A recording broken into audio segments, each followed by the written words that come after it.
prova de a existência de todos os apóstolos? Não. Na verdade, até eu vou responder sua pergunta de maneira mais ampla. Eu não tenho uma comprovação arqueológica para cada capítulo da Bíblia, cada versículo. Mas isto não é apenas em relação à Bíblia, é em relação à história como um todo. Por exemplo, milhares de tabletes com inscrição cuneiforme foram encontrados, mas hoje calculam-se que isso não é nem 3% do que foi produzido no passado. Em 2016, encontraram uma dinastia egípcia inteira que estava desaparecida e ninguém sabia que existiam. Até então as pessoas nem levavam em consideração porque não sabiam que essa Exatamente, o linhagem faraó existia. Senebekai. Se você perguntasse para mim de 2016 para trás, para mim ou para qualquer egiptólogo, que eu não sou egiptólogo, quem foi o faraó Senebekai? Não existiu nenhum faraó Senebekai. Mas como não? Ele não está na tabela de Turim, na lista dos faraós de Turim, ele não está na lista dos faraós... Nós temos várias listas faraônicas, e ele não está em nenhuma. Quando foi em 2016, descobriram o túmulo dele lá com o cartucho. Cartucho é aquele nome egípcio que vem um negócio assim, né? Com o nome escrito ali, Senebekai, faraó. Com toda uma dinastia que ninguém sabia que existiu. Se uma dinastia faraônica inteira desapareceu sem deixar rastros, Alexandre o Grande, eu não tenho nenhuma comprovação contemporânea a Alexandre que fale da morte dele. O túmulo de Alexandre ninguém sabe onde é até hoje. Ele foi na Índia e nós não temos nenhuma comprovação disso. A biografia mais antiga de Alexandre, se eu não me engano, é a Vida Paralelas de Plutarco, data de 300 anos depois da morte de Alexandre, e eu não vejo ninguém colocando em dúvida a existência de Alexandre. Mas Jesus tem que ter dúvida. Então, a primeira coisa que eu tenho que aprender, qualquer história, olha, eu dei exemplo dos egípcios, da Grécia, qualquer história passada é um quebra-cabeça de 10 mil peças, das quais só sobraram as 200. Então, a pergunta não é se eu tenho um achado para cada parte da Bíblia. A pergunta é, por amostragem, o que se descobriu confirma a história bíblica ou desmente?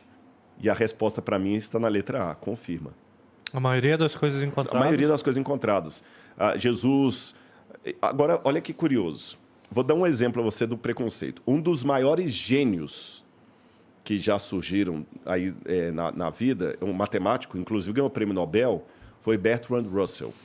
Bertrand Russell, o cara era fenomenal, porque eu também, assim, eu não ridicularizo o cara só porque ele está em outra plataforma. Eu discordo do Nietzsche, mas o Nietzsche era um gênio. Eu discordo de Bertrand Russell, eu discordo do Freud, mas o Freud, quando ele falou do inconsciente ali, ele deu um... E eu sei separar as coisas, sabe? Eu sei separar. Se aqui tivesse uma coxinha de carne de porco, eu não ia comer, mas eu não vou agora demonizar a sua coxinha. Eu tiro aquela e como essa aqui, beleza? Então, o Bertrand Russell, para matemática, ele realmente fez um... Mas ele era ateu. E ele escreveu um livro, Why I'm Not a Christian? Porque eu não sou um cristão. E ele dizia... Mas ele era ferino contra a fé, contra a religião e com argumentos, porque o cara era... Pô. Aí ele pegou e escreveu, o único homem que a gente deveria valorizar seria Pitágoras. O mundo deveria reverenciar Pitágoras e não Jesus. Porque Jesus é um mito. Pitágoras deixou um legado.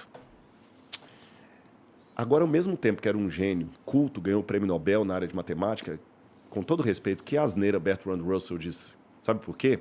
Se você for checar a um especialista em história grega, nós não temos nem certeza se Pitágoras existiu.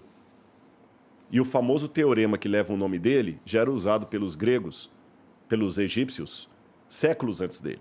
Até o título Teorema de Pitágoras é um mito. Porque não existe nenhuma...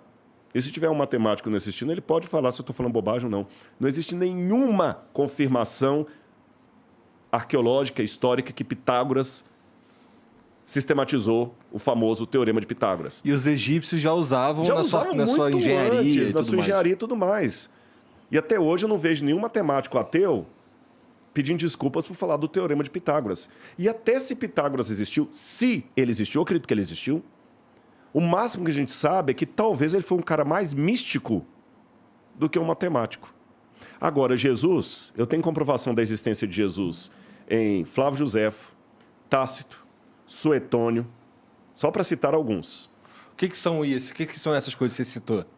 Tácito e Suetônio, por exemplo, são autores romanos que confirmam a existência de Jesus de Nazaré, Que você, da época, do que primeiro você século. encontrou esses textos. Sim, a humanidade sim, encontrou a esses humanidade textos. encontrou esses textos. O Flávio De que Josefo, data? o Tácito e Suetônio estão no final do primeiro século. Final do primeiro século. Flávio Josefo está na segunda metade do primeiro século. Você tem outro também agora que eu vou lembrar. O Talmud babilônico. O Talmud também menciona Jesus. Então, nós temos mais evidências históricas sobre Jesus Do que sobre Pitágoras. Pitágoras. Aí vem o camarada lá, genial, Bertrand Russell, e fala, Jesus era um mito, Pitágoras que era histórico. Desculpa, aí do ponto de vista histórico, ele que está sendo crédulo. Aí eu não tenho fé suficiente para ser um ateu. Você entendeu? Nesse sentido, eu não tenho. Aí o pessoal, o que acontece? O problema é que o pessoal, às vezes, coloca a Bíblia como se uma coisa ridicularizada, é coisa besteira, é só crente. Eles pensam sempre no crente como aquele gado. Não é, gente. E vou mais além. Vou comparar Jesus com Alexandre o Grande. Eu, particularmente, acredito que o Evangelho de Marcos foi composto por volta do ano 50. Eu tenho evidências da papirologia, não vou destrinchá-las aqui por questão de tempo, mas mesmo aqueles que colocam os evangelhos todos depois do ano 70, eu coloco como sendo anterior ao ano 50, 60. Mas mesmo aqueles que colocam os evangelhos depois do ano 70, os evangelhos estão distantes de Jesus 30 anos. Só que a biografia de Alexandre, mais antiga, está distante dele 300 anos. E dessa biografia de Alexandre, que está distante dele 300 anos, a cópia mais antiga que eu tenho está mais 300 anos na frente. Então, eu tenho que supor que essa cópia de 300 anos depois esteja fiel. A última coisa que vocês ouviram e torcer para isso ser fiel Então, à vida dele. Exatamente. Agora, os evangelhos estão distantes de Jesus apenas algumas décadas. E você pega o fragmento do Evangelho de João, o papiro, o P52, se eu não me engano, que é nossa, fugiu agora.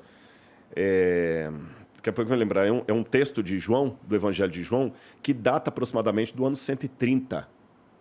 Ele está distante do original de João apenas uns 30 anos. Olha a diferença. Nossa, a gente fugiu agora. O nome do papel é o P.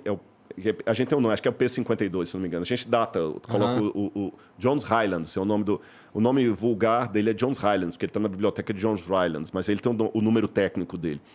Aí você pega.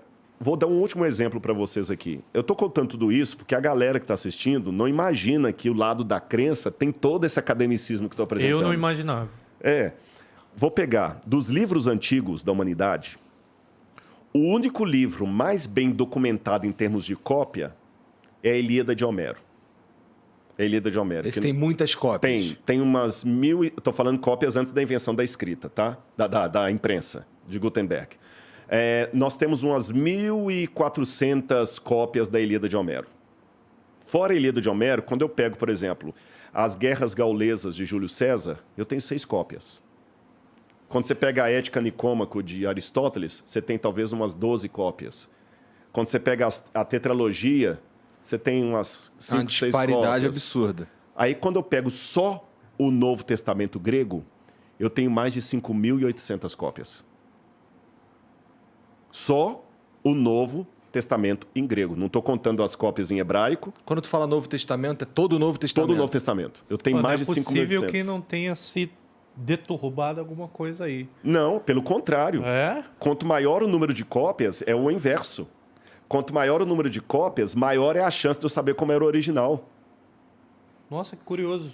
O porque oposto, você, tecnicamente falando, é o consegue contrário. comparar o que tem de diferente entre esse monte de cópia. Exatamente. Por quê? Porque se eu só tenho 2 cópias disso aqui, e uma está falando Bernardo, outra está falando mercado, Não, aí ferrou. eu tenho 50% de chance de estar certo uma ou outra. Agora, se eu tenho 10 cópias e 9 estão falando mercado e só uma está falando Bernardo, eu consigo saber qual que era o original. Sim. Você entendeu? E isso eu estou contando só o texto grego. Se eu pegar as traduções dos pais da igreja, as primeiras traduções da Bíblia ali, eu vou para mais de 42 mil cópias da Bíblia. Agora que vem o irônico da história. Nenhum livro, nem a Eneida de Virgílio, nem os diários de Marco Aurélio, Nada, nada, nada, nenhum livro foi tão perseguido, proibido e destruído quanto a Bíblia Sagrada. E naquela época, fazer uma cópia de um livro era como construir um Rolls Royce manualmente, porque era muito caro o papiro. E os cristãos eram pobres na sua maioria. Eram pobres. E muitas Bíblias foram queimadas, destruídas.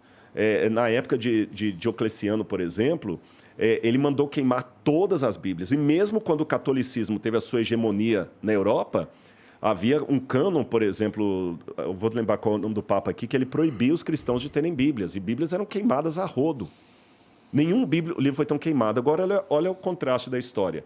A Bíblia foi o livro mais queimado, mais destruído, mais proscrito, mais proibido, e é o livro que deixou a maior quantidade de cópias manuscritas. Os livros que não eram proibidos não foram tão bem preservados. Mas isso se dá à importância da Bíblia. A Bíblia, o poder da palavra está ali. Exatamente. Tipo, até o filme, o livro de Eli retrata muito bem isso. O livro de Eli. Que, cara, com a Bíblia, você pode mudar o mundo. Com a Bíblia, você pode fazer um bem absurdo, mas também pode fazer um mal absurdo com a Bíblia. Assim como é feito um mal com a Bíblia. A gente sabe disso.